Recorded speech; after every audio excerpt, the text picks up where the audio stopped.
वंदे मातरम। आज दिव्य मुहूर्त समस्त को स्वागत जनवा सहित सम्मानीय भवेश भाई को स्वागत जनाऊँगी। आज रविवार प्रकृत आम मानकर जिज्ञासा भवेश भाई उत्तर रहा कथा। प्राय बोधे प्रश्न नहीं, जदि अच्छी भाई प्रश्नर उत्तर दे तापर विषय वस्तु भीतर को लाइव इवेंट को आरंभ करेंगे। भवेश भाई को ऊपर छाड़ुची, भवेश भाई क्लास जहाँ करेंगे।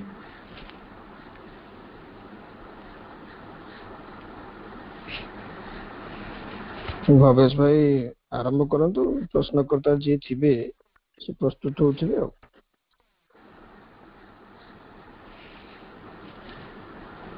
करुणामय माँ परम प्रभु श्री अरविंद आज कार्यक्रम सम्मिलित समस्त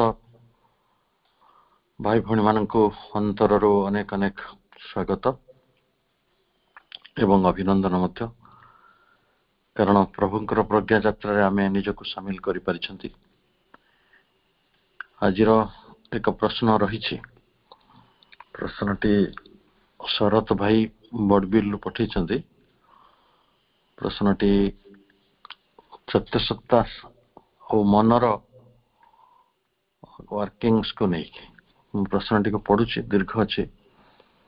सत्यसत्ता मन प्राण शरीर को दिव्यतर रूपांतर करिबारे साहाय्य करती एवं भगवती प्राप्तिर लक्ष्य नहीं परिचालित करती। सोपान परे सोपान, पाहाच परे पाहाच चढ़ी चढ़ी परम कारुणिक परम प्रभु श्री अरविंद अधिमानस शक्ति और अतिमानस शक्ति को पृथ्वी पृष्ठ को अवतरण करी आनिले। अति मानसिक लोक बा राज्य रे परम सत्य, दिव्य प्रेम, दिव्य आलोक, दिव्य आनंद और शाश्वत दिव्य अमरत्वर दिव्य अनुभूति सकल को संदर्शन कले, ग्रहण कले एवं सही परम शुद्धता, परम निरवता तथा परम शांति मध्य निजको हजाई दे सेठरे निवास करी जीवन बंचिले।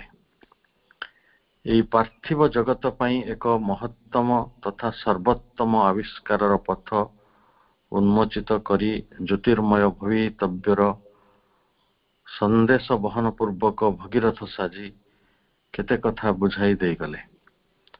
स्वत मनरे प्रश्न उठे जे अति मानसिक लोकरे केवल चतुसत्तांकर कार्य चले ना चतुसत्तांकर परिचालना अति मनर कार्य चले ना मन सत्तार विलोप घटी मु होइजिवि तू आधार रे चतुसत्तांकर संपूर्ण शासन चले। यार तात्विक मर्म को टिके बुझाइबा को अनुरोध। तो प्रकृत रे प्रश्नटी जदियो अति मानसिक एवं मानसिक यही दुईटी स्तर किभली भाव तालमेल रही से जनकर उपस्थित अन्य जने उपस्थित रहुछि कि नहीं से विषय प्रश्न रही। तेणु जेहेतु अति मानसिक अनुभूति गुड़िक आम मानकर साधारण चेतना रे संभव हो ना, तो एथिरू जहाँ प्रभुंकर उत्तर रही आम ताको पढ़िया को चेष्टा करिवा। से यही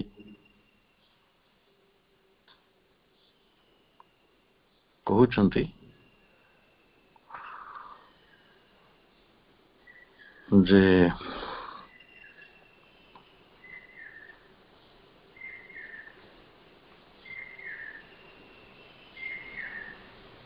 the various concepts and theories of mind prevalent today have had their origin and development in the West.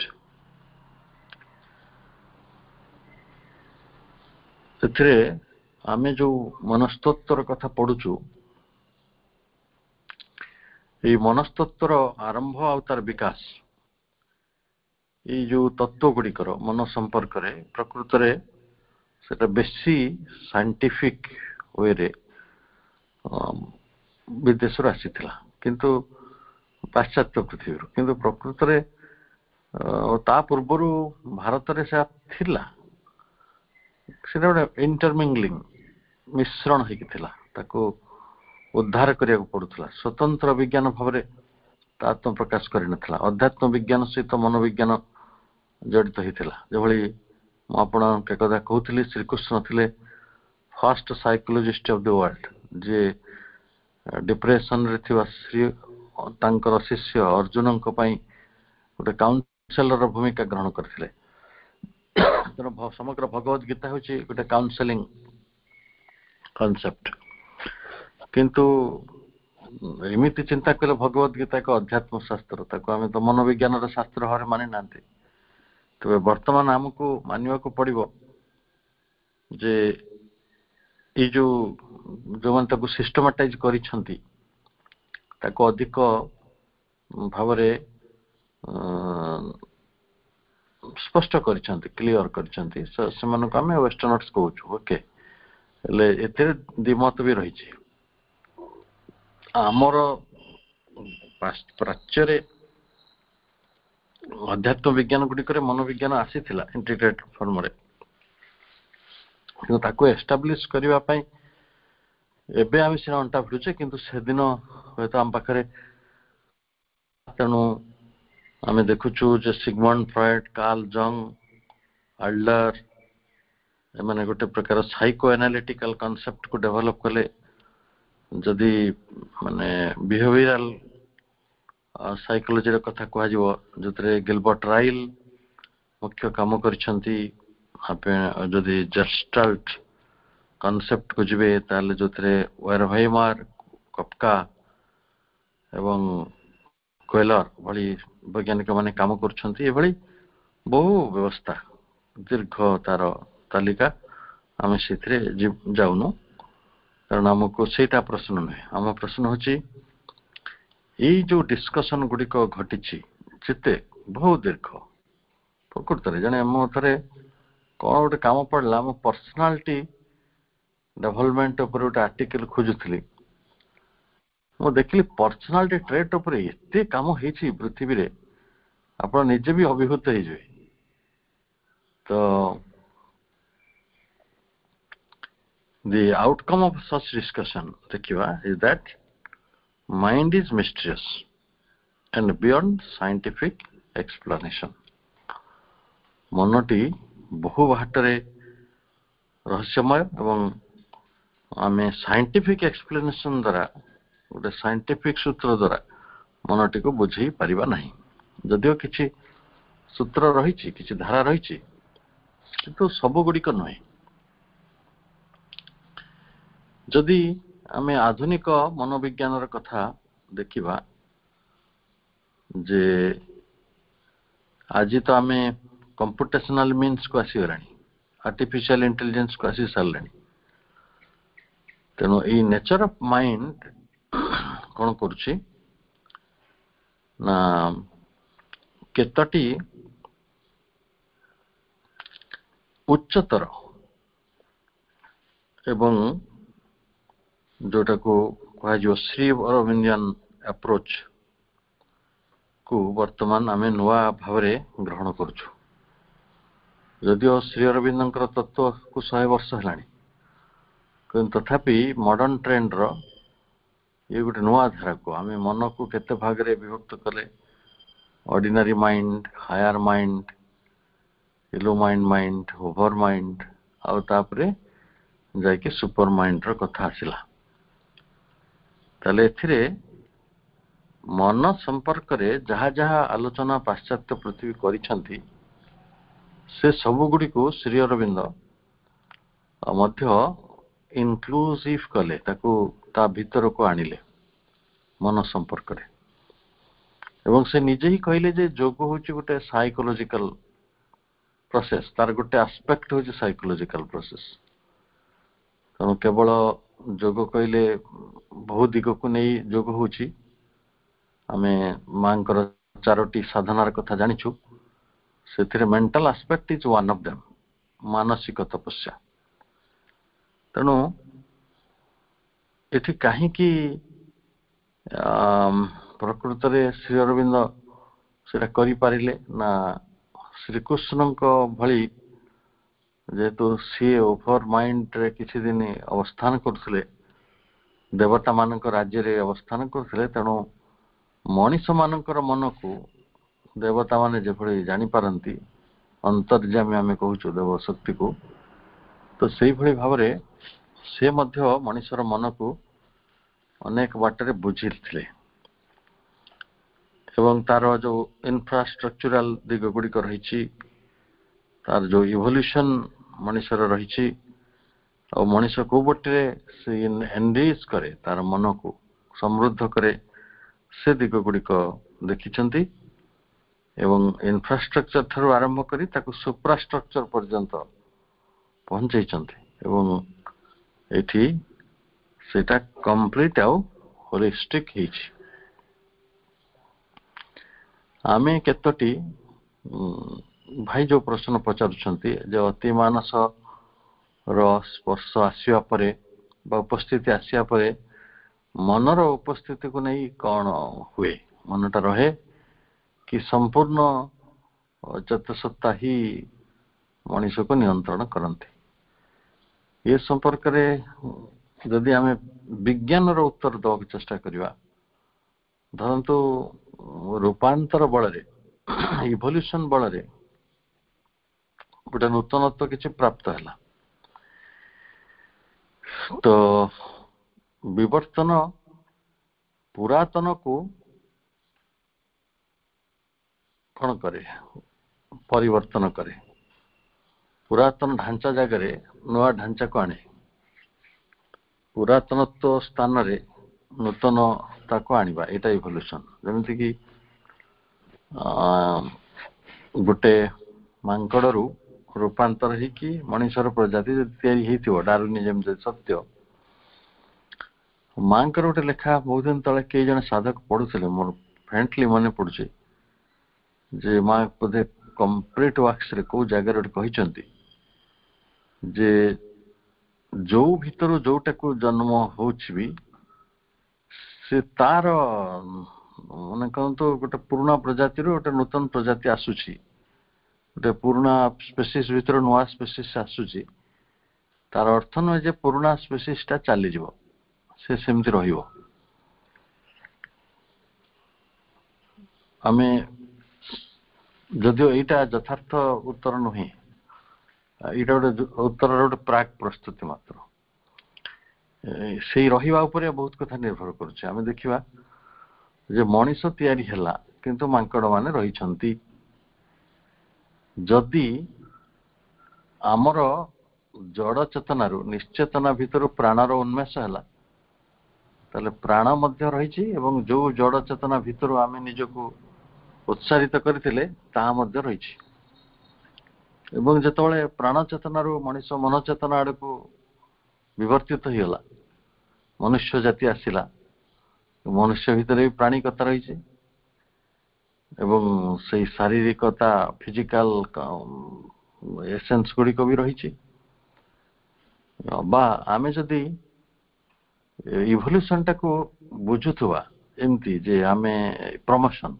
गोटे उत्तीर्ण हवा धरतु आपण चतुर्थ श्रेणी रे थिले पंचम श्रेणी को आसीगले उत्तीर्ण हवा इवोल्यूशन रो भी गोटे एस्पेक्ट प्रमोटेड हवा जदिव पूरा नुहे किंतु किछि गोटे हेले आपण पंचम श्रेणी रे थाई कि जदि पचारिबे चतुर्थ श्रेणी मो भितर अछि कि नाही ताले तार उत्तर दुई प्रकार हे परियो आपण ताको कहबे ना चतुर्थ मो भितर नाही किंतु पुनी अन्य सेंस रो बुझिले सूक्ष्म भाव रे ता हम पाखरे रही छे तेणु मनुष्यर जो विवर्तनवाद को बड़ समर्थन ये मिली जे मनुष्य जदिव गोटे ଫର୍ମରେ ହ୍ୟୁମାନ୍, କିନ୍ତୁ ତା ମଧ୍ୟରେ ଆଜି ମଧ୍ୟ ଆନିମାଲିଟିର ଟ୍ରେସ୍ କରାଯାଇ ପାରୁଛି, ପଶୁତ୍ୱର ଟ୍ରେସ୍ ରହିଛି। ଟିକେ ଟିକେ କଥାରେ ଝଗଡ଼ା ହେବା ବା ହିଂସା ଆଚରଣ କରିବା, ଜଣେ ପ୍ରତିହିଂସା ପରାୟଣ ହେବା ବା ଗୋଟେ ପ୍ରକାର ମୂଳ କଥା ହଉଛି ଗୋଟେ ଖାଦ୍ୟ ପ୍ରତି, ଯୌନ ତୃପ୍ତି ପ୍ରତି ମଣିଷର ଯୋଉ ଆଗ୍ରହଟି, ସେଗୁଡ଼ିକ ଆମର ପଶୁ ଚେତନା ଭିତରୁ କେମିତି କ'ଣ ଉଠି ଆସୁଛି। ତ ସ୍ୱାଭାବିକ ଭାବରେ ତା ରହିଛି, ସେଟା କିଏ ଖଞ୍ଜି ନାହିଁ ତା ଚାରିକଡ଼େ। କିନ୍ତୁ ଆମେ କହିପାରିବାନି ଯେ ଯେତେବେଳେ ଇଭଲ୍ୟୁସନ୍ ଆସିଲା, ଯେତେବେଳେ ନୂତନ ପ୍ରଜାତି ଆସୁଛି, ସେ ପୁରାତନଟାକୁ ପରିତ୍ୟାଗ କରିଦେଉଛି, ପୁରାତନ ବି ରହୁଛି। ତେଣୁ ବର୍ତ୍ତମାନ ଆହୁରି ଗୋଟେ ବଡ଼ ପ୍ରଶ୍ନ ଉଠିଯିବ ଏଇଠି, ଯେ ଯେତେବେଳେ ଅତିମାନସ ଜାତି ତିଆରି ହେବ, ସେତେବେଳେ ମାନସିକ ଏଇ ମାନସ ପୁତ୍ର ମନୁଷ୍ୟ ରହିବ କି ନାହିଁ? ମାଙ୍କର ଉତ୍ତର ଯଦି ସତ୍ୟ ମାନିବା, କାହିଁକି ନା ସେ ତ ମହାସରସ୍ୱତୀ, ସେ ତ ଜାଣନ୍ତି, ସେ ସର୍ବଜ୍ଞାତେ, ଯେ ସେ କହୁଛନ୍ତି ରହିବ। ଏଇଠି ଯେତେବେଳେ ମନୁଷ୍ୟ ଅତିମାନସ ଜାତି ତିଆରି ହେଇଯିବ, ତ ମନୁଷ୍ୟ ଜାତି ତାର ଯେମିତି ଥିଲା ସେମିତି ରହିବ। କିନ୍ତୁ ଏମାନେ ଯେହେତୁ ଅର୍ଦ୍ଧବିକଶିତ, ଯୋଉମାନେ ବିବର୍ତ୍ତନର ପଥରେ ଗଲେ ନାହିଁ ବା ଯୋଉମାନେ ସ୍ୱାଭାବିକ ଭାବରେ ନିଜର ଏଇ ସାଧନା ପଥରେ ଗଲେ ନାହିଁ, ଯେତେବେଳେ ଅତିମାନସ ଜାତି ଗଠନ ହବ ବା ତାର ଯୁଗ ଆରମ୍ଭ ହବ, ସେତେବେଳେ ମାନସ ସେଇଭଳି ଥିବ ଯେମିତି ମଣିଷ ଅଛନ୍ତି, ମାଙ୍କଡ ମାନେ ରହିଯାଇଛନ୍ତି। ସେଇଭଳି ମନୁଷ୍ୟର ଭୂମିକାଟି ହିଁ ତ ଗୌଣ ହେଇଯିବ ଏଇ ପୃଥିବୀରେ। ଏବଂ ଅତିମାନସ ଜାତି ଗୋଟେ ନୂତନ ପ୍ରକାର ଶାସନ ବ୍ୟବସ୍ଥାକୁ ବା ଗୋଟେ ପ୍ରକାର ସୋସିଓଲୋଜିକୁ ତାର ସୋସିଓଲୋଜିରେ ଚାଲିବ, ଯୋଉଟା ଡୋମିନାଣ୍ଟ ଜାତି ସେଇଟା ହିଁ ପୃଥିବୀର ଶାସନକର୍ତ୍ତା ହେଇଯାଏ।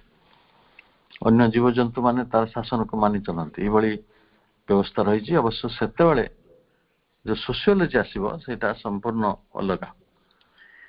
ତାହେଲେ ଏଇଟା ହଉଛି ଇଭଲ୍ୟୁସନ ଥିଓରି ଅଫ ଆବସଲ୍ୟୁଟ, ଯାହା ଆମେ ଅଳ୍ପ ବହୁତ ପ୍ରଭୁଙ୍କର ଦୟାରୁ ପଢୁଛନ୍ତି।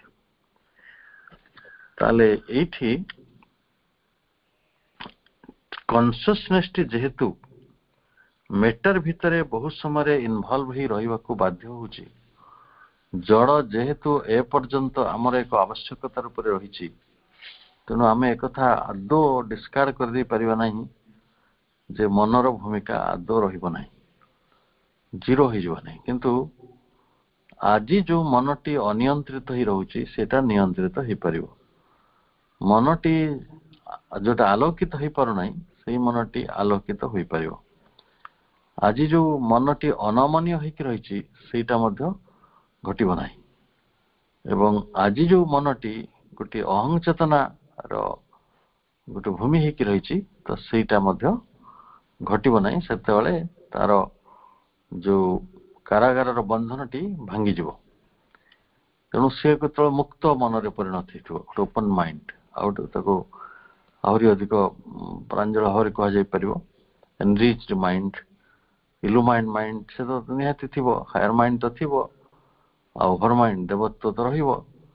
ତେଣୁ ଏସବୁ କଥା ଗୁଡ଼ିକରେ ଆଉ ଆବଶ୍ୟକତା ଯୋଉ ଦୃଷ୍ଟିକୋଣଟିକୁ ଦେଖିଲେ, ଯେ ସେ ମଧ୍ୟ ଆଜି ଯୋଉ କଥାଟିକୁ ନିୟନ୍ତ୍ରିତ କରାଯାଇପାରେ ନାହିଁ, ଧରନ୍ତୁ ନିଆଁ କଥା କହିବା, ନିଆଁଟା ଯେତେବେଳେ ନିୟନ୍ତ୍ରିତ ହେଇପାରୁନଥିଲା, ଲୋକଙ୍କର ଜଙ୍ଗଲ ପୋଡ଼ି ଦଉଥିଲା, ଲୋକଙ୍କର ଘର ପୋଡ଼ି ଦଉଥିଲା। କିନ୍ତୁ ଯେତେବେଳେ ନିଆଁକୁ ଲୋକ ଆୟତ୍ତ କଲେ, ସେତେବେଳେ ତାକୁ ଗୋଟେ ଦିଆସିଲି ଭିତରେ ବି ରଖିଦେଲେ, ସେ ଆଉ ସେଇଠି ସାଇତା ହେଇ ରହିପାରିଲା। ଏଡେ ବିଶାଳ ଶକ୍ତି, ଯିଏ ମାନେ ଗୋଟେ ଦେବତା, ଏଠି ଶକ୍ତିଶାଳୀ ଅଗ୍ନି, ତାର ଶକ୍ତି କେତେ, କିନ୍ତୁ ମଣିଷ ତାକୁ ତାର ବୁଦ୍ଧି ବଳରେ ଗୋଟେ ଦିଆସିଲି ଭିତରେ ପୁରେଇ ରଖିଛି, ଗୋଟେ ଛୋଟ ଲାଇଟର ଭିତରେ ସେ ଶକ୍ତିକୁ ସାଇତିକି ରଖିଛି।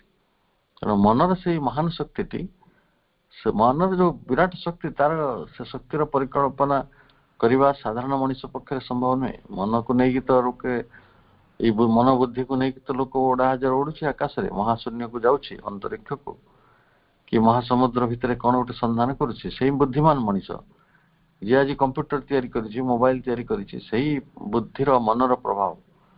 ତେଣୁ ମନଟାକୁ ଏକାଥରେ ଆମେ ଡିସକାର୍ଡ କରିଦେଇ ପାରିବା ନାହିଁ। ସେଟା ଗୋଟେ ଯଦି କରିଦେବା ସେଟା ଗୋଟେ ବହୁତ ଗୋଟେ ସ୍ପିରିଚୁଆଲ ଆମର ସଙ୍କଟକୁ ଡାକି ଆଣିବ। ଯେଭଳି ଆମେ ଗତ ଅଧ୍ୟୟନ ମାନଙ୍କରେ ପଢୁଛେ ଯେତେବେଳେ ମଣିଷ ଚୈତନ୍ୟକୁ ଲାଭ କଲା ସେତେବେଳେ ସେ ଶରୀରଟାକୁ ଗୌଣ ମନେ କଲା ଏବଂ ତାକୁ ପରିତ୍ୟଜ୍ୟ ବର୍ଜନୀୟ ମନେ କରିକି ଏଇଭଳି ଅସୁବିଧାରେ ପଡିଲା। ତେଣୁ ଇଣ୍ଟିଗ୍ରାଲିଟି କହିଲେ କୌଣସି କଥାକୁ ବର୍ଜନ କରିବା ନୁହେଁ, ତାକୁ ଭଲ ଭାବରେ ବୁଝିବା, ଭଲ କରି ଜାଣିବା ଆଉ ତାକୁ ଅର୍ଥପୂର୍ଣ୍ଣ ବ୍ୟବହାର କରିବା। ଯୋଉଟା ଆଜି ମନ ଅର୍ଥପୂର୍ଣ୍ଣ ଭାବରେ ବ୍ୟବହୃତ ହେଇପାରୁନାହିଁ କିନ୍ତୁ ଅତି ମାନସର ସ୍ପର୍ଶ ପାଇଲେ ସେଇ ମନ ପ୍ରାଣ ସତ୍ତା ଗୁଡିକ ହୁଏତ ଆହୁରି ଅଧିକ ଅର୍ଥପୂର୍ଣ୍ଣ ଭାବରେ କାମ କରିବେ। ତେଣୁ ଏଠି ପ୍ରଭୁ ଲେଖୁଛନ୍ତି mind, illumined mind, intuitive mind, higher mind, life, matter, the subconscient, the inconscient and the nescient. ଆମେ grossly ଯାହା କହୁଛୁ indistinguishable except for those who have the requisite occult, mystical and apocalyptic faculty of perception.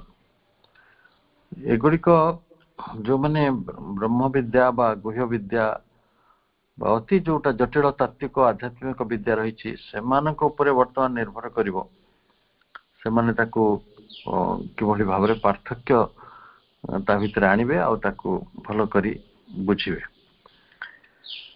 ତେଣୁ Shri ଅରବିନ୍ଦ's hierarchical view of consciousness or spirit has at its summit Sachidananda or the absolute.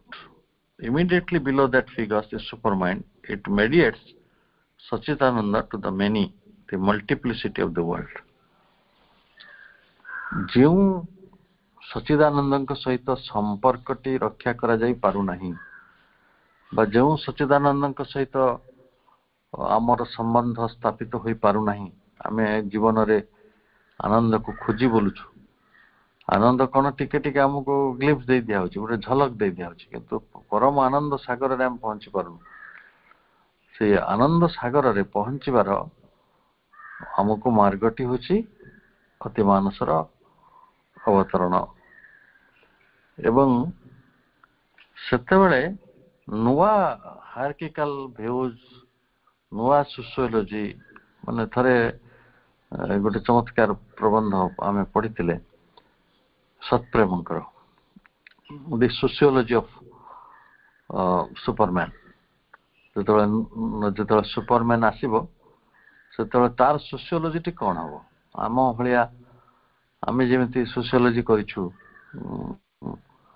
ଆମର ପରିବାର, ଆମର ଜ୍ଞାତି କୁଟୁମ୍ବ, ବନ୍ଧୁ ପରିଜନ ଆମେ ଯେମିତି ତିଆରି କରିଛୁ, ଅତି ମାନସର ପ୍ରଭାବରେ ଆସିଥିବା ମାନବ ଜାତି ସେଇଭଳି କରିବ କି କ'ଣ? ତା ଭିତରେ ସରକାର ବ୍ୟବସ୍ଥା, ତାର ଅର୍ଥନୀତି, ତାର ମାନେ ଯୋଉ କଲେକ୍ଟିଭ ଲିଭିଂ, ସେଇଟା କେମିତି ହବ? ସେ ଉପରେ ସେ ଆଲୋଚନା କରି କହୁଛନ୍ତି ଯେ ସେଥିରେ ନିଶ୍ଚିତ ଭାବରେ ମନୁଷ୍ୟ ଠାରୁ ତାହା ବହୁତ ଅଲଗା ହବ। କାହିଁକି ନା ସେଥିରେ ଦିବ୍ୟଙ୍କର ସ୍ପର୍ଶ ଥିବ, ତାହା ବହୁ ଆନ୍ତରିକ ଥିବ, ବହୁ ଗଭୀର ହେଇକି ଥିବ। ଯଦିଓ ଅଧିମାନସର ସ୍ତର ଭଳି ନୁହେଁ, ଦେବତା ମାନଙ୍କ ଠାରୁ ବି ଉର୍ଦ୍ଧ୍ୱରେ। ଦେବତା ମାନଙ୍କ ବି ଅନେକ ପ୍ରକାର ବିବାଦ ଭିତରେ ବାପା ପୁଅ, ଭାଇ ଭାଇ ଏବଂ ଗୋଟେ ଜଣେ ଦେବତା ଆଉ ଜଣେ ଦେବତାଙ୍କ ବିରୁଦ୍ଧରେ ଅନେକ ସମୟରେ ଲଢିଛନ୍ତି। ବହୁ ଉଦାହରଣ ଅଛି, ଆମେ ସେ ଉଦାହରଣକୁ ଯିବାନି। ତେଣୁ ଯେତେବେଳେ ଆମେ ଉଚ୍ଚତର କିଛି ଗୋଟେ ଭାବୁଛୁ, ଆମେ ଦେବତା ମାନଙ୍କ ରାଜ୍ୟରେ ପଶିଯିବାର ସମ୍ଭାବନା ରହିଛି, କିନ୍ତୁ ପ୍ରଭୁ ଆମକୁ ସେଠି ବି ରଖିନାହାନ୍ତି। ତେଣୁ ସୁପ୍ରାମେଣ୍ଟାଲ କହିଲେ ଆହୁରି ଗୋଟେ ମହାନ କଥାକୁ ସେ କହୁଛନ୍ତି, ଯୋଉଥିରେ ସେ ସବୁ କିଛିକୁ ପରିଚାଳିତ କରିବା ଭଳି ତାଙ୍କ ପାଖରେ କ୍ଷମତା ବା ତାଙ୍କ ପାଖରେ ଶକ୍ତିଟି ରହିବ। କାରଣ ସେ ଗୋଟେ ଅତି ମାନସିକ, ବିୟଣ୍ଡ ମାଇଣ୍ଡ। ତେଣୁ ଯୋଉଟା ବିୟଣ୍ଡ, ଯୋଉଟା ସୁପ୍ରା ଫିଜିକାଲ ସେଇଟାକୁ ଆମେ କହୁଛେ ପ୍ରାଣ, ଯୋଉଟାକୁ ସୁପ୍ରା ଭାଇଟାଲ ତାକୁ ଆମେ କହୁଛେ ମେଣ୍ଟାଲ। ତେଣୁ ଯୋଉଟା ସୁପ୍ରା ମେଣ୍ଟାଲ, ମନର ଉର୍ଦ୍ଧ୍ୱରେ, ସେଇଟାକୁ ଯେହେତୁ ଆମେ ଅତି ମାନସ କହୁଛୁ, ତେଣୁ ସୁପ୍ରା ରହୁଛି ମାନେ ଇନଫ୍ରା ବି ରହିବ। କିନ୍ତୁ ଇନଫ୍ରା ଯୋଉ ପ୍ରକାରେ ଆଜି ସର୍ବମୂଳ ହେଇକି ରହିଛି, ଏବଂ ଆମେ କହୁଥିଲେ ମନର ମୂଳେ ଏ ଜଗତ। ପ୍ରକୃତରେ ଏଇ ମନ ବୃନ୍ଦାବନ, ଏଇସବୁ କଥା ଗୁଡିକ ରହିଛି ଆମ ଜଗତରେ। ପ୍ରକୃତରେ ଆମ ମନ ଯଦି ଭଲ ଅଛି ତାହେଲେ ଜଗତଟି ବୃନ୍ଦାବନ, ଆଉ ଯଦି ମୋ ମନ ଭଲ ନାହିଁ ତାହେଲେ ଏଇଟା ଗୋଟେ ବିଷାଦଗ୍ରସ୍ତ ସ୍ଥାନ। ତେଣୁ ମନର ଏଇ ଅନ୍ଧକାର ଆଉ ଆଲୋକ ଭିତରେ ଆମକୁ ଜୀବନ ବଞ୍ଚିବାକୁ ପଡୁଛି। ଆଉ ମନର ବହୁ କ୍ରିୟା ପ୍ରତିକ୍ରିୟା ଭିତରେ ଆମେ ସମସ୍ତେ ବନ୍ଦୀ ହେଇକି ଅଛି। ମନର ଯୋଉ କ୍ରିୟା ପ୍ରତିକ୍ରିୟା ଗୁଡିକ ଆସୁଛି ସେଗୁଡାକ ସବୁ ଅହଂ ଚେତନା ଭିତରୁ ଆସୁଛି, ଅଜ୍ଞାନତା ଭିତରୁ ଆସୁଛି। ତେଣୁ ଅତିମାନସର ସ୍ପର୍ଶରେ ସେଇ ସପ୍ତବିଧ ଅଜ୍ଞାନତା ବା ଅବିଦ୍ୟା ଗୁଡିକ ଆମ ଭିତରେ ରହିବ ନାହିଁ। ଯେତେବେଳେ ଅବିଦ୍ୟା ରହିବ ନାହିଁ ତାହେଲେ ମନ ଆହୁରି ୟୁଜଫୁଲ ଭାବରେ ଆମର କାମ କରିପାରିବ। ଯୋଉ ମନ ପାଖରେ ଶକ୍ତିଟାକୁ କାଟିଦେବାନି, ତାକୁ ପୁରା ଜିରୋ କରିଦେଇ ପାରିବାନି, କିନ୍ତୁ ମନ ଯୋଉଟା ଆଜି ଅସ୍ଥିର ହଉଛି, ଯୋଉ ମନ ଆଜି ଅଧୈର୍ଯ୍ୟ ହଉଛି, ଯୋଉ ମନ ଆଜି ସନ୍ଦେହ କରୁଛି, ଯୋଉ ମନ ଆଜି ବିଭ୍ରାନ୍ତ ହଉଛି, ଯୋଉ ମନ ପ୍ରତିକ୍ରିୟା ପ୍ରକାଶ କରୁଛି, ସେମାନେ ସେତେବେଳେ ଆଉ ସେଭଳି ବ୍ୟବହାର କରିବେ ନାହିଁ। ବରଂ ସେମାନେ ଆହୁରି ଗୋଟିଏ ଭଲ ବିଶ୍ୱସ୍ତ ଏବଂ ଦରକାରୀ ଯନ୍ତ୍ର ହେଇକି କାର୍ଯ୍ୟ କରିବେ। ତ ଯେତେବେଳେ ନୋ ମାଇଣ୍ଡର କଥା କୁହାଯାଉଛି, ନୋ ମାଇଣ୍ଡ, ଯେ ନୋ ମାଇଣ୍ଡ କହିବାର ଅର୍ଥ ତାର ତାତ୍ତ୍ୱିକ ଦିଗଟି ହେଲା ଯେ ମନ ସେତେବେଳେ ଅସମ୍ଭବ ଭାବରେ ଗୋଟେ ନିରବତା ମଧ୍ୟକୁ ପ୍ରବେଶ କରିବ। ମନଟା ଏତେ ନିରବତା ଭିତରେ ପ୍ରବେଶ କରିଯିବ ତ ସେତେ ଆପଣ ଲାଗିବ ସେତେ ମନ ନାହିଁ। ଶରୀର ତାର ସ୍ଥୂଳତାକୁ ଛାଡିକି ଗୋଟେ ସୂକ୍ଷ୍ମତା ଭିତରେ ପ୍ରବେଶ କରିବ। ତ ସେତେବେଳେ ଆମକୁ ଲାଗିବ ଯେ ସତରେ ଶରୀରଟା ନାହିଁ, ସୋ ଲାଇଟ୍, ସୋ ସପଲ। ତେଣୁ ଏତେ ନମନୀୟ ହବ ଶରୀର, ଯୋଉଟା ଆଜିର ରିଜିଡିଟି ତା ପାଖରେ ରହିଛି, ତ ସେଇଟା ସେତେବେଳେ ରହିବ ନାହିଁ। ପ୍ରାଣଶକ୍ତି ବି ଗୋଟେ ଯାହା ଗୋଟେ ପରମ ପ୍ରଭୁଙ୍କର ଗୋଟେ ବଡ ଶକ୍ତି ହେଇକି ମନୁଷ୍ୟ ପକ୍ଷରେ ରହିଛି, ଭାଇଟାଲ ଏନର୍ଜି କିଛି ଛୋଟିଆ କଥା ନୁହେଁ, କିନ୍ତୁ ତାକୁ ଆଜି ମନୁଷ୍ୟ ଯୋଉ ଭଳି ବ୍ୟବହାର କରୁଛି ତ ସେଇ ବାଟରେ ଆଉ ତାକୁ ବ୍ୟବହାର କରିବ ନାହିଁ। ବରଂ ପ୍ରାଣଶକ୍ତି ଆହୁରି ଖୁବ ସୁନ୍ଦର ଭାବରେ ପରମ ସତ୍ୟ ନିକଟରେ ଉପନୀତ ହେବା ପାଇଁ ଯୋଉ ପ୍ରକାର ସାମର୍ଥ୍ୟ ତା ପାଇଁ ଦରକାର ସେଇ ବାଟରେ ବ୍ୟବହାର ହବ। ଆମେ ଯଦି ପୁଣି ଥରେ ସବୁ ଭାଇ ଭଉଣୀ ମାନଙ୍କୁ ଉତ୍ତର ଦଉଛି ଶରତ ଭାଇଙ୍କ ଭଳି, ଯେତେବେଳେ କୌଣସି କଥା ବୁଝା ପଡିବ ନାହିଁ ଆପଣ ସେତେବେଳେ ମାଙ୍କୁ ଦେଖିବେ, ଶ୍ରୀ ଅରବିନ୍ଦଙ୍କୁ ଦେଖିବେ। ଶ୍ରୀ ଅରବିନ୍ଦଙ୍କର ଯୋଉ ସ୍ଥିତି ବଞ୍ଚିଥିଲେ ସେଇଠି ମନଟି ଥିଲା ନଥିଲା, ମାଙ୍କର ମନ ଥିଲା ନଥିଲା, ଏଇ ସବୁ ପ୍ରଶ୍ନ ଭିତରେ ଆମ ଉତ୍ତର ଗୁଡିକ ନିହିତ ରହିଛି। ତ ନିଶ୍ଚିତ ଭାବରେ ଅତିମାନସର ମହାଶକ୍ତିକୁ ମା ଧାରଣ କରୁଥିଲେ। ତାଙ୍କର ବ୍ୟକ୍ତିତ୍ୱ ଥିଲା ଅତିମାନସର, କିନ୍ତୁ ସେଇ ମଣିଷଟି ବା ମଣିଷର ରୂପରେ ଥିବା ସେ ଅଦିତି ତାଙ୍କ ପ୍ରାଣଶକ୍ତିକୁ କିଭଳି ବ୍ୟବହାର କରୁଥିଲେ, କେତେ କ୍ରିଏଟିଭ ଥିଲା ତାଙ୍କ ପ୍ରାଣଶକ୍ତି, ଏବଂ ତାଙ୍କ ଶରୀରକୁ ସେ କିଭଳି ବ୍ୟବହାର କରୁଥିଲେ, ଗୋଟେ ଇନଷ୍ଟ୍ରୁମେଣ୍ଟ ଅଫ ଜୟ, ଏବଂ ତାଙ୍କର ମନଟିକୁ ସେ କେତେ ସୃଜନଶୀଳ କରିପାରିଥିଲେ, କେତେ କ୍ରିଏଟିଭ ଆଉ କେତେ ଇନୋଭେଟିଭ, କେତେ ନୂଆ ନୂଆ ବିକାଶମୂଳକ କାର୍ଯ୍ୟରେ ତ୍ୱରାନ୍ୱିତ କରିପାରିଥିଲେ। ତାର ସବୁଠାରୁ ବଡ ପରିକଳ୍ପନା ହେଉଛି ଆମେ ଯଦି ଦେଖିବା ସିଟି ଅଫ ଡନ୍, ଅରୋଭ ହିଲ୍, ଯାହା ତାଙ୍କର ପରିକଳ୍ପନା। ତେଣୁ ଏଇ ପରିକଳ୍ପନା ଯୋଉଠୁ ଆସୁଛି ସେଠି ଅତିମାନସର ପ୍ରେରଣା ରହିଛି, କିନ୍ତୁ ମନର କ୍ରିୟା ମଧ୍ୟ ରହିଛି। ତ ଏଇ ସମ୍ପୂର୍ଣ୍ଣ ପରିକଳ୍ପନା ତାଙ୍କର ଯାହା କିଛି ସେଗୁଡିକ ରହିଥିଲା। ଯୋଉ ମନ ଆଜି ଆମକୁ ଅସ୍ପଷ୍ଟ କରିଦଉଛି, ଯୋଉଠି ଆମେ ଅବସ୍କ୍ୟୁର ହେଇଯାଉଛେ, ସେଇ ଜାଗାରେ ମନ ଆହୁରି ଆଲୋକିତ ହେଇକି ତାଙ୍କର ଯନ୍ତ୍ର ହେଇକି କାମ କରିବ। ଯିଏ ଆଜି କଥା ମାନୁନାହିଁ ସେଦିନ ସେ କଥା ମାନିବ। ତ ଏଇଭଳି ଶ୍ରୀଅରବିନ୍ଦ କହିଲେ ଯେ ଆମେ higher mind is a first plane of spiritual consciousness where one becomes constantly and closely aware of the one everywhere and knows the things, sees things habitually with the awareness. ତେଣୁ ଅଦ୍ୱୈତର ଯୋଉ ଭାବନା, ସବୁ ଭିତରେ ଜଣେ ଅଛନ୍ତି, closely aware of the one everywhere. ଜଣେ ଯେମିତି ବାସୁଦେବ ସବୁ ସ୍ଥାନରେ ରହିଛନ୍ତି ଏଇଭଳି ଅନୁଭବ ଶ୍ରୀ ଅରବିନ୍ଦଙ୍କର ହେଇଥିଲା। ତ ସେଇଟା ସେ ଦେଖୁଛନ୍ତି ଯେ ଏଟା କେବଳ ଉଚ୍ଚତର ମନ ଗୁଡ଼ିକର ଭୂମିରେ ପ୍ରଥମ ଆଧ୍ୟାତ୍ମିକ ଚେତନା ଆସେ। ତାପରେ ସେ କହୁଛନ୍ତି it is still very much on the mind level, although highly spiritual, its essential substance, its instrumentation is through an elevated thought power and comprehensive mental sight. It is not illumined by any of the intenser upper lights. It acts as an intermediate state between the truth light above and the human mind. It communicates the higher knowledge in a form that the mind, after it is intensified, broadened, made spiritually supple, can receive. It is, according to Sri Aurobindo, a mind no longer of mingled light and obscurity or half light, but a large clarity of spirit. ତେଣୁ ସେଇଟା ଯୋଉଟା ଏଇ ମନଟି ଯାହା ଅନ୍ଧକାରାଚ୍ଛନ୍ନ ହେଇ ରହିଛି, ଯୋଉ ମନଟି ଆଜି ଆଲୋକ ସହିତ ଗୋଟେ ଲୁଚକାଳି ଖେଳ ଖେଳୁଛି ଗୋଟେ କହିବାକୁ ଗଲେ, ବା ଗୋଟେ ଅବସ୍କ୍ୟୁରିଟି ଭିତରେ ପ୍ରବେଶ କରିଛି, ସେତେବେଳେ ଆଉ ସେଇ ସ୍ଥିତି ରହିବ ନାହିଁ। ତାର ବେସିକ ସବଷ୍ଟାନ୍ସ, ବେସିକ ଏଲିମେଣ୍ଟ ଗୁଡ଼ିକ ତାଙ୍କ ଭିତରେ ବଦଳିଯିବ। ତେଣୁ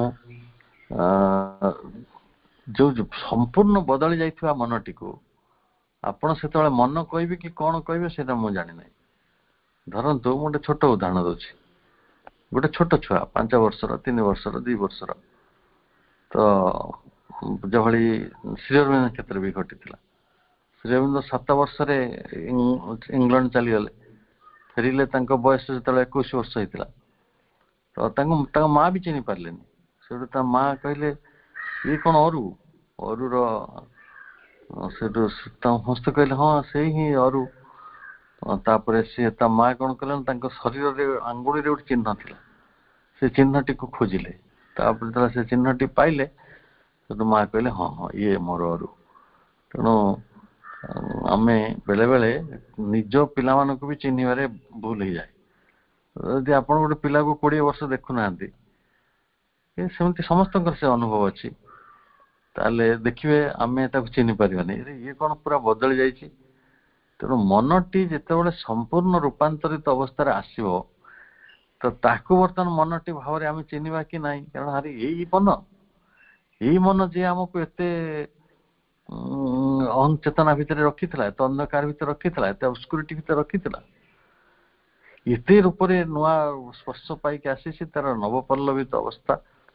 ସେଇଭଳି ସେଇ ପ୍ରାଣକୁ ଚିହ୍ନିବା ବି କଷ୍ଟ ହେଇଯିବ, ଆଉ ଶରୀର ମଧ୍ୟ ତାର ରୂପ ଗୁଡ଼ିକ ପରିବର୍ତ୍ତନ କରିବ। ତେଣୁ ଯେତେବେଳେ ଅତିମାନସ ଆସିବ, ସେତେବେଳେ ବା ଆମ ଭିତରେ କ୍ରିୟା କରିବ, ଅତିମାନସ ଆସିବ କଣ, ସେଟା ଅଛି, କିନ୍ତୁ ସେ ଯେତେବେଳେ ଆମ ଉପରେ କ୍ରିୟା କରିବ, ପ୍ରତ୍ୟକ୍ଷ କ୍ରିୟା, ଏବେ ତ ଆମେ ସେ ଅତିମାନସ ଶକ୍ତିକୁ ଆବାହନ କରୁଛନ୍ତି, ଆମ ଭିତରେ କ୍ରିୟା କରିବା ପାଇଁ ଅନୁମତି ଦଉଛନ୍ତି, ବା ଆମେ ତାଙ୍କୁ ଖୋଜୁଛନ୍ତି। କିନ୍ତୁ ଯୋଉଦିନ ଆମେ ଆଉ ଖୋଜିବା ନାହିଁ, ଆମ ଭିତରେ ପ୍ରକୃତରେ ତାଙ୍କର ପ୍ରତ୍ୟକ୍ଷ ଉପସ୍ଥିତି ଅନୁଭବ ହବ, ସେତେବେଳେ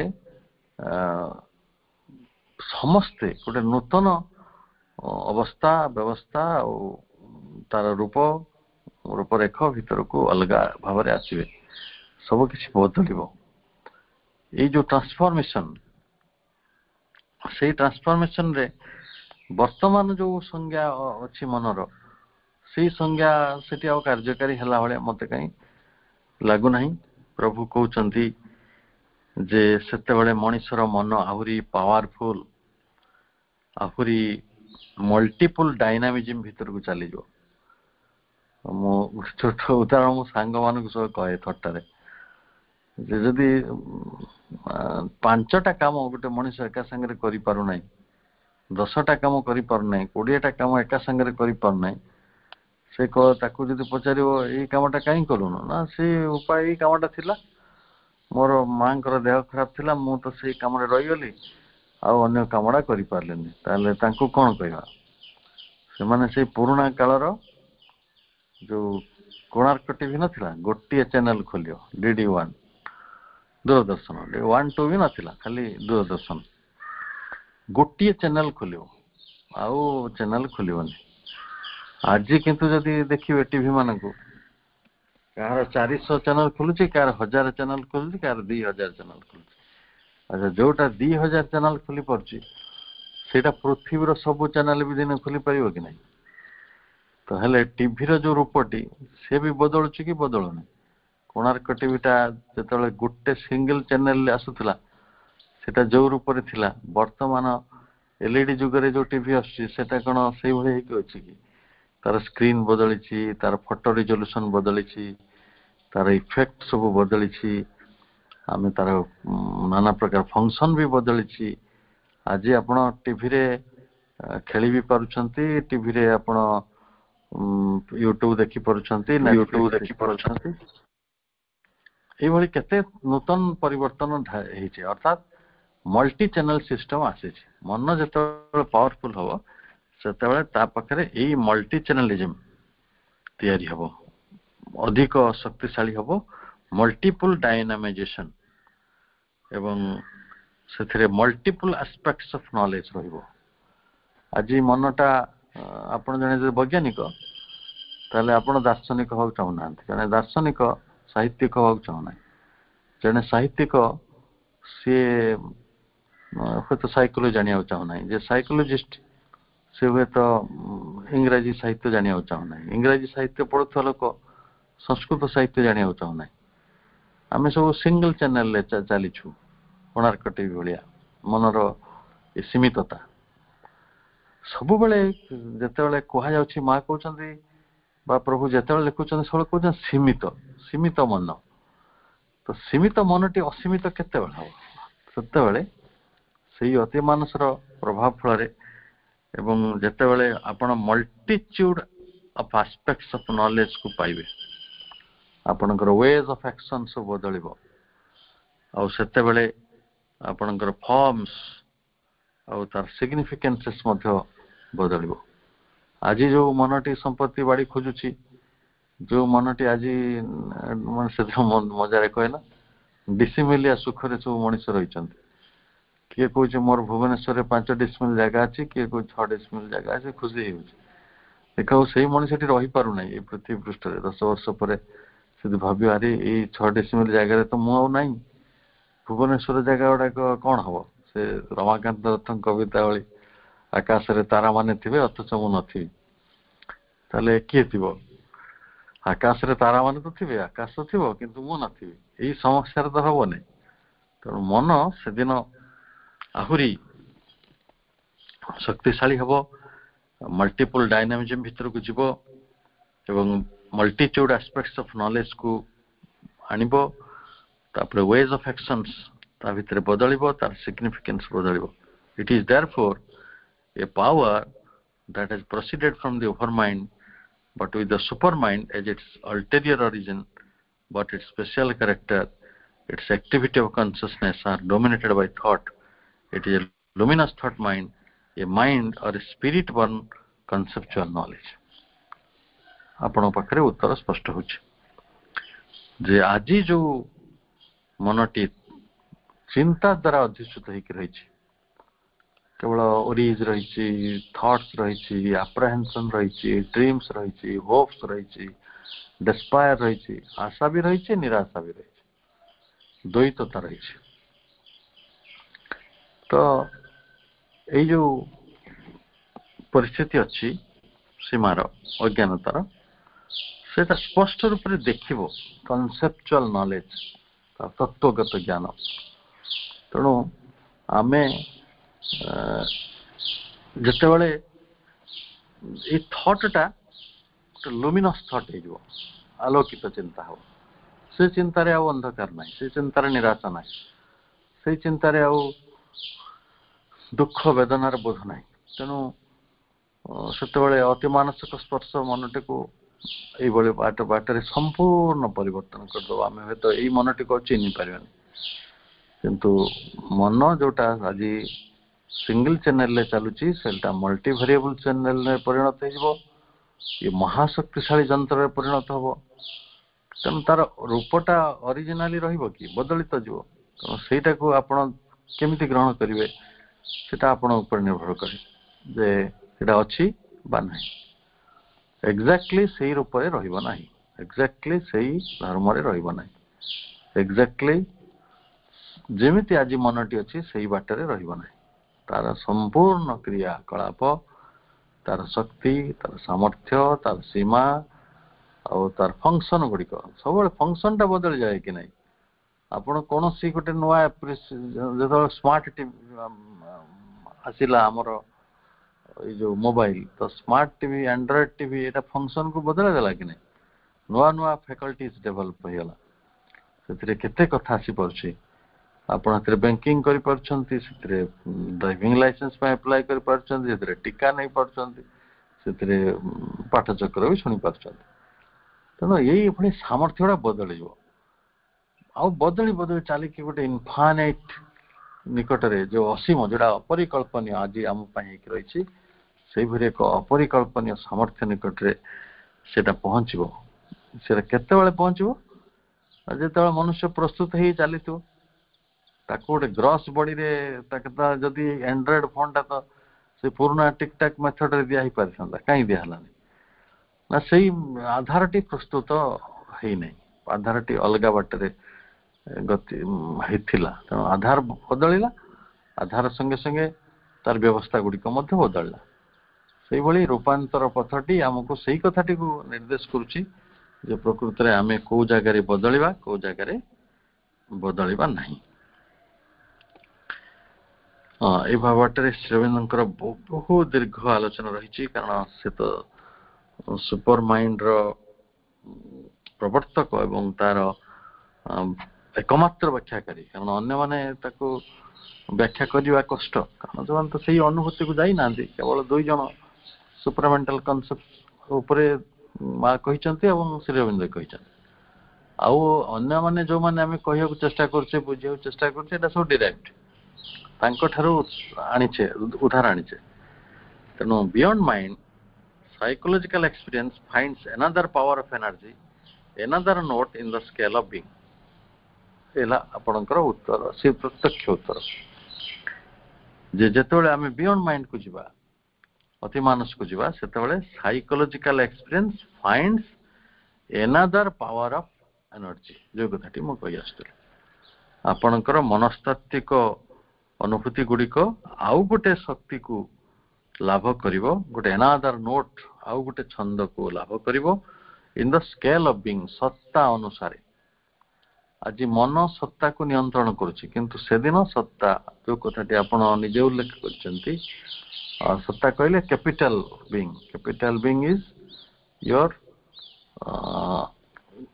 जोटा आमे कहूचे psychic being so psychic being रो प्रभाव रे आसीबो this we will call supermind This supermind se कहउचंती lives and acts natively in a domain of experience of which the mind becomes aware by reflective experience and calls vaguely spirit or spiritual being. देखंतु त्रिविध रूपांतर रे spiritual manifestation जिते कहगला जे supramental manifestation on earth ताकर गोटे बहुत बड़ उपादेय बही से बही गुड़िक आम पढ़ुनु ये जे से गुड़िक आम चिंता चेतना कल्पनार बहु ऊर्ध्वर से कथा गुड़िक तेबे सेठी त्रिविध रूपांतर नामक गोटे चैप्टर रही त्रिविध रूपांतर मध्य लाइफ डिवाइन रो गोटे चैप्टर भाव रही लाइफ डिवाइन रो त्रिविध रूपांतर टी अच्छी बुक 2 रो केते 25तम अध्याय भाव बुक 2 रो कारण बुक 1 रे केते चैप्टर रही 28 एवं आमे बुक 2 रे मध्य बुक 2 टी अवश्य दुई भाग विभक्त बुक 1 एंड बुक 2 बुक 1 रे 14 टी आउ बुक 2 रे 14 T भितरु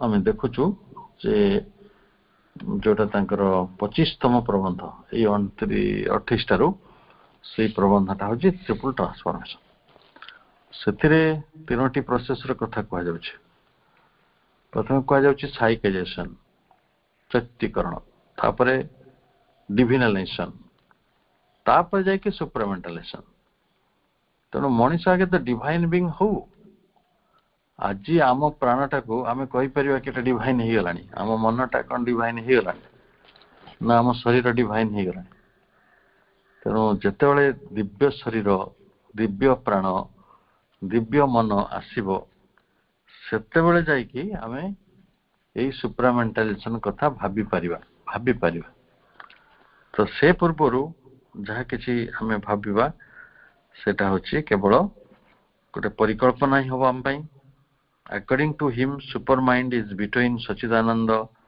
and the lower creation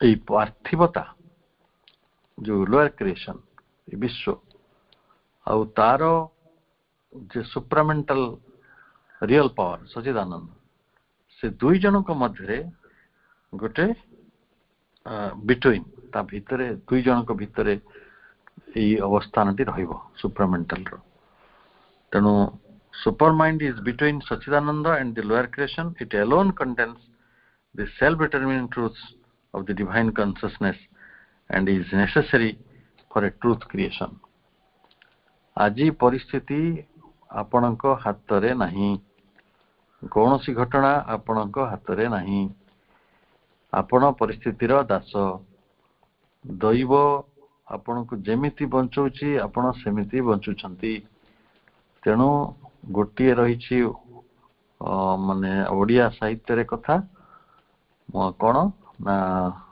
ଦୈବ ଦୌଡ଼ି ମଣିଷ ଗାଈ ଯେଣିକି ଟାଣଇ ତେଣିକି ଯାଇ ଦୈବ ହେଲା ଦୌଡ଼ି ମଣିଷ ହେଲା ଗାଈ ତାକୁ ଯେମିତି ଟାଣିବ ଦୈବ से जो आड़ टाण से सेमती से आड़ को जीव बाध्य प्रकृत रे आम हाथ रे आम जीवन दौड़ी ना किंतु जो सुप्रामेंटेशन आसो से आपण को दौड़ी आपण हाथ में पाइबे परिस्थितिर क्रिएटर आपण हेबे परिस्थिति आपण को दास कर रखिपर ना आम आउ सर्कमस्टांशियल बंचिबा ना परिस्थिति अनुसार बंचिबा ना परिस्थिति अनुसार एडेप्ट करिया दरकार नहीं तो से दिन you have to determine your truth consciousness आमे निजे सेते बेले निजर सत्य चेतना भीतर को चली जाई परिबा एटा हुए तो आम पई आज मध्य अकल्पनीय किंतु मो सब बेले पुणी थरे आपन रिपीट करूछु जो किसी उत्तर पाइबा ना कि बुझीपर ना शिव बिंदु देखा माँ को देखा से मैंने केमी बचुले कौ अंतर मन रोते यही संपर्क माँ गोटे लेखा भी किए पढ़ी थे तो माँ कौन भी प्लान करते कौन सी भी आश्रम संपर्क शिवबिंद संपूर्ण ट्रांस रोते जे गोटे प्रकार तंद्रावस्था तुरीयावस्था तो से तुरीयावस्था रोते बाह्य ज्ञान टी इच्छा कले से रखुले बाह्य ज्ञान टी इच्छा न कले रखु नथिले ये अवस्था आसीबो माने हम माइंड रो आपण चाहिए मन टी को व्यवहार करिवे न चाहिए दरकार नहीं तो से भली बहुत कम समय से बाह्य मन भीतर को आसुले ना अंतर मन रे सब बास करते आउ शेष अवस्था गुड़ी बहुत समय चक्षुटा मुद्रित होकर रोला आखि बंद हो रोला तो सब माँ गोटे लंबा लंबा फाइल नहीं जाती आगे पढ़ाती सी मोटे विरक्त हमें शुणती शुणला केबे कहती यस आबे कहती नो माने माँ घंटे पढ़ी सारिया पर सब कथा इन डिटेल कहया पर से कहती यस से जो साधक माने माँ को अति निकटतर थिले देवी पुराणी हेले कि नलिंदा हेले प्रणबदा हेले जो अति निकटरे थिले अंग लगी ତ ସେମାନେ ସବୁ କୁହନ୍ତି ମା ସିଏ ତ ବାହ୍ୟ ସତ୍ତାରେ ନାହାନ୍ତି, ତ ଆପଣ କାହିଁକି ତାଙ୍କୁ ଯାଇ ଡିଷ୍ଟର୍ବ କରୁଛନ୍ତି? ଘଣ୍ଟେ ଘଣ୍ଟେ ଆପଣ ପଢିଲେ ସେ ୟେସ୍ ଟେ କହିଲେ ନହେଲେ ନୋ ଟେ କହିଲେ, ସେଟା କଣ ଆପଣ କଣ କାମରେ ଆସିବ? ଆପଣ ତ ଆପଣଙ୍କ କାମ କରିଯିବେ, ଆଉ ତାଙ୍କୁ କାହିଁ ତାଙ୍କ ସମୟ କାହିଁ ନଷ୍ଟ କରୁଛନ୍ତି? ସେଠୁ ମା ତାଙ୍କୁ ଷ୍ଟଲ୍ ଦେଖିଲେ,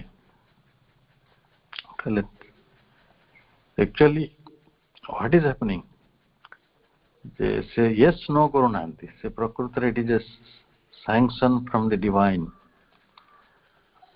ସେ ଯେତେବେଳେ ହଁ କୁହନ୍ତି, ଭଗବାନ ହଁ କୁହନ୍ତି। ତେଣୁ ଏଇ ହଁ ଟା ଗୋଟେ ସାଧାରଣ ମନରେ ବିଚାର କରାଯାଇ ପାରିବ ନାହିଁ, ଆଉ ସେ ଯେଟା ନା କହନ୍ତି ସେଟାକୁ ଈଶ୍ୱର ମଧ୍ୟ ମନା କରୁଛନ୍ତି। ତେଣୁ ସେ କିଛି ବାକ୍ୟାଳାପ କରନ୍ତି ନାହିଁ, ବାହ୍ୟ ଚେତନାରେ ଥାଇକି ତାକୁ ସବୁ କଥା ଶୁଣନ୍ତି କି ନାହିଁ କିଏ ଜାଣେ? ତାଙ୍କୁ ବା କଣ ଦରକାର କୋଉଠି କବାଟ କିଣାଯିବ, କୋଉଠି କୋଠା ହବ, କୋଉଠି ଜମି କିଣାଯିବ, କୋଉଠି କଣ ୟୁନିଟ ଖୋଲିବ, ସେ ତାକୁ କଣ ଦରକାର? କିନ୍ତୁ ସେ କଥା ଗୁଡ଼ିକ କେବେ ଅନୁମୋଦନ କରନ୍ତି ବା ଅନୁମୋଦନ କରନ୍ତି ନାହିଁ। ଅର୍ଥାତ୍ ସେଇଟା ସେ କୋଉ ମନରେ କରନ୍ତି ତାକୁ ଆମେ ହଠାତ୍ କି ବୁଝିପାରିବା ନାହିଁ, କିନ୍ତୁ ମା ତାକୁ ଏଇଭଳି ଅଭିହିତ କରିଛନ୍ତି ଯେ ସେ ଗୋଟେ ଐଶ୍ୱରିକ ସତ୍ତାରେ ଯେହେତୁ ପରିଣତ ହେଇସାରିଛନ୍ତି ବା ତାଙ୍କ ଐଶ୍ୱରିକ ସତ୍ତାଟି ସମ୍ପୂର୍ଣ୍ଣ ଜାଗ୍ରତ ହେଇସାରିଛି, ସେତେବେଳେ ତାଙ୍କର ହଁ ନାଁରେ ଏଇଭଳି ଗୋଟେ ମୂଲ୍ୟ ରହିଛି, it is a sanction from the divine. ଦିବ୍ୟ ଭଗବାନ ସେଟାକୁ ଅନୁମୋଦନ କରୁଛନ୍ତି ବା କରୁନାହାନ୍ତି। ଇଏ ଯେହେତୁ ଭାଇଙ୍କର ପ୍ରଶ୍ନଟି ଅତି ଗଭୀର ପ୍ରଶ୍ନ, ଯେଉଁଥିରେ ଆମର ମେଣ୍ଟାଲିଟି ସୁପ୍ରା ମେଣ୍ଟାଲିଟି ଏସବୁ ବିଷୟକୁ ନେଇକି ଆମେ ପ୍ରଭୁଙ୍କୁ ଯେତେବେଳେ ପଢିବା ଏଇ ଲାଇଫ୍ ଡିଭାଇନ୍ ଗ୍ରନ୍ଥରେ, ଯେତେବେଳେ ବହୁତ ଚାପ୍ଟର ରହିଛି, ଗୋଟେ ଚାପ୍ଟରର ନାଁ ଆପଣଙ୍କୁ କହୁଛି, ଯୋଉଠି triple status of super mind, supreme truth consciousness, the super mind as a creator, super mind, mind and the over mind, chapter 28 अर्थात last chapter of the first book. तो यही सब गुड़िक आम आहरी व्यापक भाव आलोचना करिपरिबा। तेणु प्रभुंकर समग्र रचनावली यही कथाटी को आपण प्रश्नटी को निश्चित भाव धारण करे एवं तार उत्तर मध्य प्रदान करने को चेष्टा करे। ए विषय में अधिक चिंता करिबा, हमर अध्ययन जारी रखिबा एवं से कथाटी हमको बुझे दिया जाऊ बोली मां को पाखरे प्रार्थना करिबा। महासरस्वती सब कथा को संभव करिवे। तो आउ गोटे प्रश्न रही कल्याणी अपांकर प्रश्नटी बोधे से एबे आपण कल्याणी अपा जो अच्छा प्रश्नटी रिपीट करिवे कि?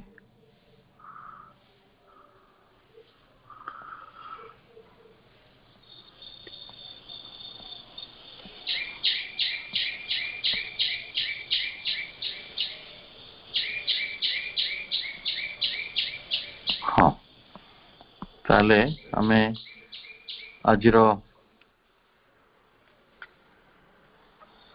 प्रश्नोत्तर को ये गोटे प्रश्न आज सीमित रखुंट, जेहेतु ये सत्य चेतना संबंधित लेखा गुड़िक आम परवर्ती समय लाइफ डिवाइन ग्रंथ पढ़ार अच्छी, मुझे लेखाटी को आपण आगे उपस्थापित कली ना। हेलो आज्ञा भाई क्वेश्चन पढ़िबे सेटा होती पेज 26 पारा 15 जोठी लिखाई थी perfect spirit describe in the Upanishad luminous pure सेई लाइन ता जो विदाउट सेन्यूस ऑफ एनर्जी एटा टिके बुझी पालिन भाई। हां पेज 26 पारा 15 जो प्योर परफेक्ट स्पिरिट करो डिस्क्रिप्शन रही छी, जो विदाउट सेन्यूस ऑफ एनर्जी सेटा टिके एक्सप्लेन कर दें। ठीक है।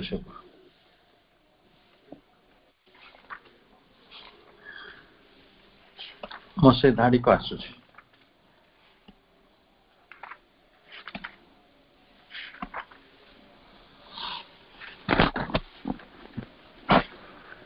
ଏଥିରେ ଆପଣଙ୍କୁ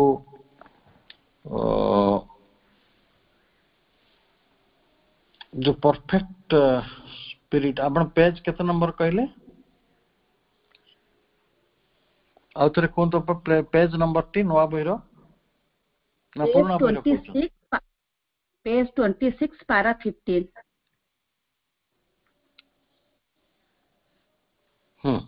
पाई for at the gates of the transcendent stands that pure and perfect spirit described in the Upanishads, luminous, pure and sustaining the world but inactive in it, without sinews of energy, without flow of duality, without scar of division, unique, identical, free from all appearance of relation and of multiplicity, the pure self of the Advaitins, the inactive Brahma, the transcendent silence. हाँ, हमें ये धाड़ीटी को ये भली बुझिबा जे जेतेबेले ये विश्वतीर्ण कारण आमे तो समस्ते विश्वगत अनुभूत सहित परिचित एवं से भी संपूर्ण नुहे बेसी आमर अनुभूति गुड़िक व्यक्तिगत एवं विश्वगत अनुभूति भितर आसिया कहले आमको समस्त को आउरी टिके साधना आउ टिके अधिक यात्रा दरकार मन क्षेत्र रे बा प्राण क्षेत्र रे विश्वगत चेतना भीतर को जीवा किंतु जो माने हठात कि विश्वातीत चेतना मध्य को जाउछंती ट्रांसीडेंट से ट्रांसीडेंट रो तोरण निकट रे गोटे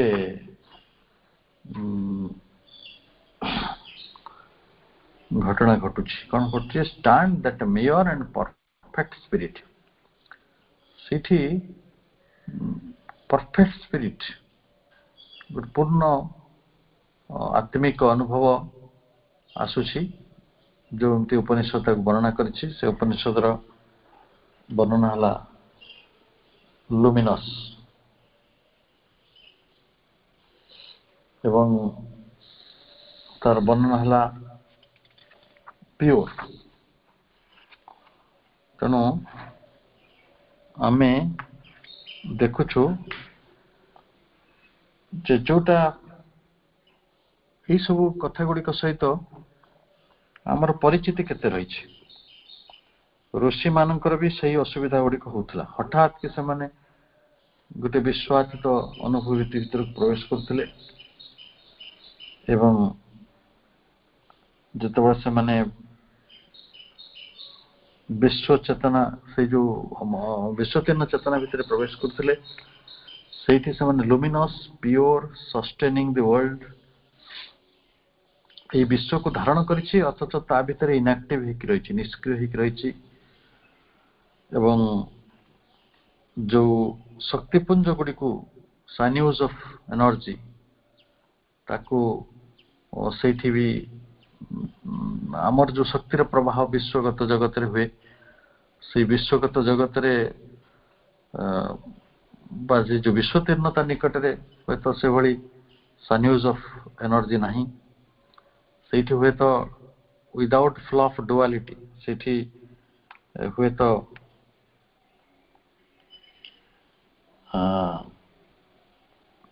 ये जो मनर जो कोटा फ्लो ऑफ डुअलिटी कहले भ्रमटी द्वैततार भ्रम विदाउट स्कार ऑफ डिविजन जहाँ किसी डिविजन रो कांसेप्ट रही यही मर्त्य रही रही विश्व भितर रही आम केवल ये से गुड़ी को देखुछु आउ एपरी हुई पारे जे विदाउट यूनिक सेटा अत्यंत स्वतंत्र आइडेंटिकल एकात्म free from all appearance of relation सेठी कुछ प्रपंच नहीं बा व्यवहार्य नहीं अव्यवहार्य एंड ऑफ मल्टीप्लिसिटी सेठी भी किसी विविधता नहीं केवल the pure self of the Advaitins केवल शुद्ध अद्वैतर शुद्ध पूर्ण सत्ता रही इनएक्टिव ब्रह्म निष्क्रिय ब्रह्म रही द ट्रांसेंडेंट साइलेंस जो विश्वतीर्ण निरवता नैशब्द ताले ये जो विश्वतीर्ण प्रवेश द्वार रे शुद्ध चेत स्वरूप सत्ताटी रही तार जो संधान मनीष करे ऋषि मैंने करते तो से देखिले अरे यहीटा तो गोटे संपूर्ण अलग जगत ये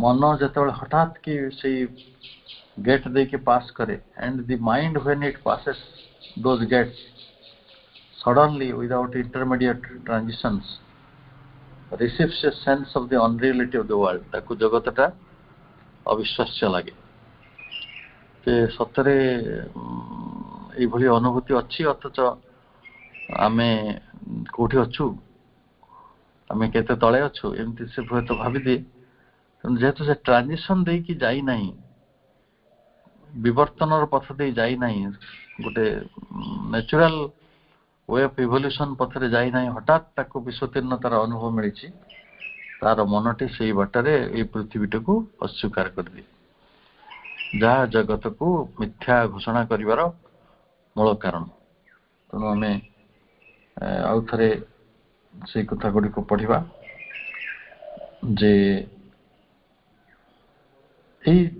विश्वगत एवं विश्वातीत मध्य एक पार्थक्य को दर्शा जाए विश्वगत आपण जहाँ पढ़ुंट विश्वातीत ट्रांसीडेंट रे सेटा संपूर्ण भाव अलग होकर रही आप धीरे धीरे पढ़तु गोटे पढ़े आलोक शरीर विश्वगत आलोक शरीर नहीं शुद्ध प्योर सेटा प्योरिटीटा ये नहीं मिश्रित होकर रही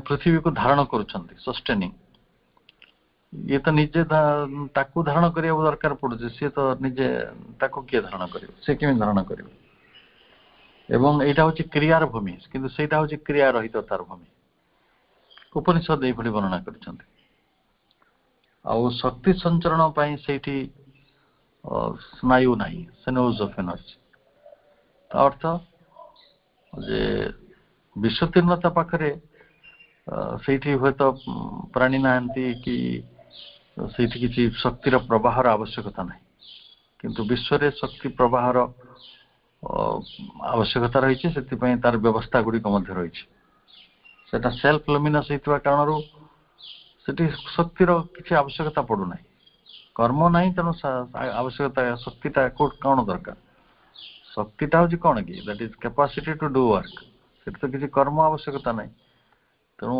पुणी शक्तिर आवश्यकता भी कौन तापरे द्वैत भाव ना मनीष विश्वगत है मात्रे द्वैत भाव पर रहा नड़िया गछ यहाँ आंब गछ यहाँ कुआ यहाँ पारा यहाँ तो जना पड़ो किंतु विश्वतीर्णता पाखे द्वैत भाव ना तेणु द्वैत भाव ना माने पाखे डिविजन नहीं भेद जनित किसी स्क्यार एवं से यूनिक अनन्य कारण तार किसी पारालेल ना ये पारालेल संभव विश्व सब कथार विकल्प रही किंतु सेठी किसी विकल्प जेहेतु ना से अनन्य होकर रही एवं अद्वय रूप अव्यवहार्य से रिलेशन दरकार ना आठी मल्टीप्लिसिटी दरकार ना माने बहु भेराइटीज किसी ना प्रपंच उपशम तेणु से संपूर्ण आत्मार अनुभव ये विश्वतीर्णता कहले आपण कहे पृथ्वीर कि जगत सचराचर ऊर्धरे उड़े जगटे अच्छे न से ये अच्छी से केवल रही चेतना रूप रही आत्मा रूप रही तेणु ये आत्मार जगतटा को विश्वतीर्ण जगत भाव ऋषि माने वर्णना करथिले उपनिषद रे। प्रभु सेई कथाटी को उल्लेख करछन्ति। हठात जदि जने आत्मिक जगत रे विश्वतीर्ण ये अनुभव गुड़िक भितर प्रवेश कर जाए जो विश्व सहित तार कौन संबंध रखा दरकार पड़े ना, से निष्क्रिय ब्रह्म हो जाए, तार कौन सक्रियता प्रति किसी आग्रह रहे ना, जो से यही सब कथा गुड़िक भोगे ना, तो सी है गोटे अलग भूमि। तेणु जिते आत्मिक जगत रे जने प्रवेश करे ये जड़गत विश्वटी को से अस्वीकार करे एवं ताको मिथ्या बोली कहे। से कहे अरे ये सबू समस्या अच्छी, ये समस्या गुड़िकर किसी समाधान ना, ये गोटे असमाधाय अंध भूमि, अज्ञानतार भूमि, ये पागल मान ये रुहति एमती कहीकि सी पलायन करे। तो यही कथाटी आम आज बुझिले।